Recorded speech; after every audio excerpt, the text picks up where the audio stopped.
គេថាបើចង់ make up កុំឲ្យឡើងមុនណាប្រើ skin care ឲ្យត្រូវតាម step ខ្ញុំនេះប្រើតាម step អស់ហើយប៉ុន្តែមុខនៅតែឡើងរោឡើងមុនដែរ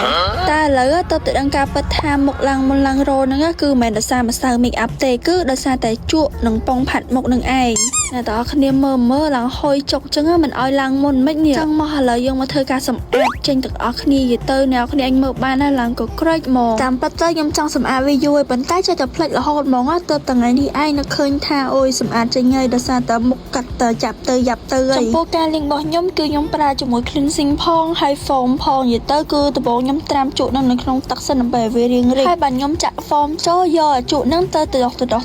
វាចេញតែពេលហ្នឹងខ្ញុំទៅដោះថ្នមតែអ្នកគ្នាបើមើលទៅដូចខ្ញុំទៅដោះខ្លាំងហើយបាត់ខ្ញុំទៅដោះថ្នមឯងព្រោះយើងទៅដោះខ្លាំងវាអាចនឹងរីកជក់អត់ស្អាតតែដែលខ្ញុំសម្អាតជក់ហ្នឹងគឺខ្ញុំសម្អាតពេលយប់មុននឹងខ្ញុំទៅងូតទឹកដោយសារតែខ្ញុំសម្អាតពេលយប់ចឹងទៅខ្ញុំស្អែកឡើងយើងបានប្រើហ្មងវាស្ងួតចឹងណាព្រោះអីខ្ញុំអត់ចេះ make up អត់ប្រើជក់ទេចឹងហើយជក់យើងត្រូវសម្អាតដូចគ្នាបើសិនជាអ្នកគ្នាអាសាប្រើជក់ដូចខ្ញុំចឹងជក់ប៉ុងអីហ្នឹងត្រូវតែមើលបានដិតដល់បំផុតតពីហ្នឹងមកខ្ញុំយកវាទៅជំរះឡើង 4-5 ទឹកអ្នកគ្នាជំរះទៅវាសស្អាតហ្មងគ្រាន់តែឃើញហើយក៏គួរចង់ប្រើជាងមុនដែរមិញហ្នឹងឡើងក៏ហ្វក់ហ្មងប៉ុងរបស់ខ្ញុំទុកនៅក្នុងកត្រកហ្នឹងទៅវាអត់អីទេដោយសារខ្ញុំជួយប្រើប៉ុងរៀង30ដែរហើយឥឡូវនេះខ្ញុំប៉ុងឲ្យយកជក់ហ្នឹងទៅដាក់វាហាលមិនហាលថ្ងៃអីទេគឺខ្ញុំយកกระดาษជូតមាត់ហ្នឹងមកទ្រាប់ 3-4 ជាន់អញ្ចឹងហើយខ្ញុំយកជក់ហ្នឹងមករៀបនៅលើហ្នឹងពេលរៀបហ្នឹងក៏ខ្ញុំធ្វើការច្បូតវាកុំឲ្យវាបែកសាច់ជក់ដែរអ្នកគ្នាទៅគឺខ្ញុំរៀបវាឲ្យស្មើហ្មងអញ្ចឹងឥឡូវហ្នឹងគឺខ្ញុំបានរៀបចំហើយប៉ុន្តែយើងក៏លេចមកមុខរបស់យើងវិញមិនមែនតែប៉ុណ្្នឹងចប់រឿងដូចខ្ញុំអញ្ចឹងអាសាចេញក្រៅអាសា make up ចឹងណាអត់ការទេត្រូវតែមកជំរុះកោសិកាចេញមួយអាទិត្យយ៉ាងហោចណាស់ក៏បាន2 ដងដែរអញ្ចឹងដំបូងឡើយខ្ញុំមកធ្វើការ remove make up សិននិយាយទៅអ្នកគ្នាកុំភ្លេចឲ្យសោះក្នុងការ remove make up ហើយអីដែលចម្បងបំផុតនោះនៅក្នុងការប្រើជាមួយនឹង clay mask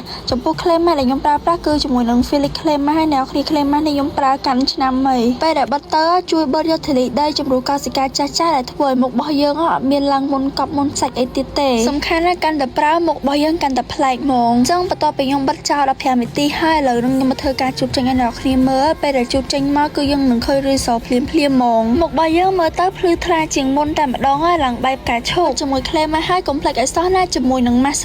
lock នេះខ្ញុំចិត្តប្រើមែនតែបន្ទាប់ពីខ្ញុំបិទ clay mask ហើយដោយសារតែពេលដែលបិទទៅត្រជាក់សំខាន់ណាស់ទឹក essence មានច្រើនមែនតែម្ដងលាបដល់កដល់ដៃហើយ mask lock នេះខ្ញុំបិទប្រហែល15 នាទីអីដូចគ្នានឹងឯងអ្នកគ្នាទៅបិទទៅមុខឡើងត្រជាក់ហើយវាជួយឲ្យស្បែករបស់យើងភ្លឺថ្លា glow glass skin ដូចការ៉េចឹងវីដេអូនេះក៏ចង់ share tip ថាមិនបានខ្ញុំ make up រាល់ថ្ងៃតែមុខរបស់ខ្ញុំវាអត់ឡើងមុនណាអ្នកគ្នា